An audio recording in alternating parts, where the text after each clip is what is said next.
the Suns aren't making the play-in. If they do, they just slip in as the 10. And that's just crazy. It's crazy with this roster. Do you think Sacramento will do better in the final 25 games than Phoenix? Because if you do, then I don't think the Suns are going to make the play-in. I mean, their schedule is easier than Phoenix's schedule. So, but like Phoenix has quote unquote more talent, higher end talent.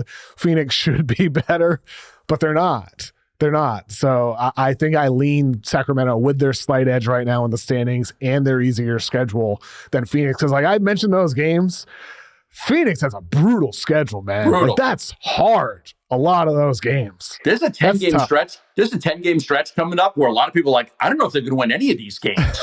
Go with like 10 games where like, can they even win these? If you're struggling to beat San Antonio, struggling to beat Toronto, like, you know, the question is, are the Suns going to play hard? Like Sacramento, probably going to play hard all the way through. San Antonio, going to play hard. The question is, are the Suns going to play hard in these final 25 games? They're wearing these guys out, Kevin. Durant's playing 40 minutes a game. Booker's playing 40 minutes a game. Like back-to-back, and these last two back-to-back, Chicago and Toronto. Go look at the minutes that Booker, Beal, and Durant have played. They never blow anybody out. So every game comes down to the last couple of minutes. And they don't have a deep bench. So I'm concerned about the heavy volume minutes. Durant was terrible yesterday. I mean, he just wasn't good. He had one basket in the second half. He played the night before, and he played like 39 minutes. Can you continue to push Durant the way they're pushing him through the end of the season, or is the dam going to break?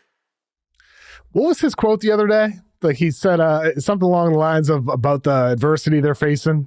He had some quote after a game about it's all not always going to be. I'm paraphrasing completely, and I'm just forgetting it off the top of my head. I don't remember the exact quote. After the San Antonio game, he was he was chirping with Chris. He was chirping it with Mike because he said get somebody in here that can guard. But I think it's the same thing. They got hot. We didn't make enough shots. Kevin's talked about, adversity and fighting through it, but Beal has and Booker has too. The talk is the talk. They're not walking the walk. You can say whatever you want to say, and then you go lose to Toronto under a barrage of three-pointers when they're like the 20th best three-point shooting team. So I give Durant a lot of credit.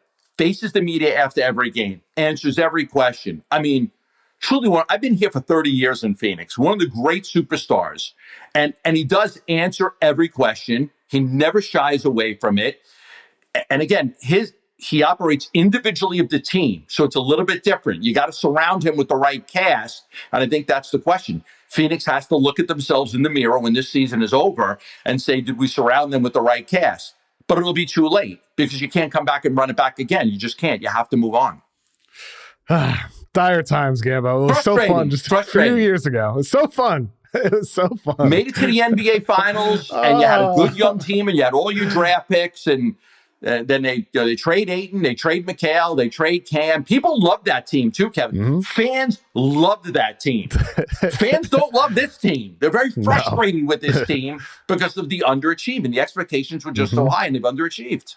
What went from the bright future Suns to the bright now Suns to the bleak future Suns. It's very sad. Can you imagine Houston? Can you imagine Houston having their lottery pick this year and catching a break in the lottery? It'd be a disaster. Oh my goodness. Be good radio. Gambo, thanks for joining me today, man. Thank you. Thanks, Kev.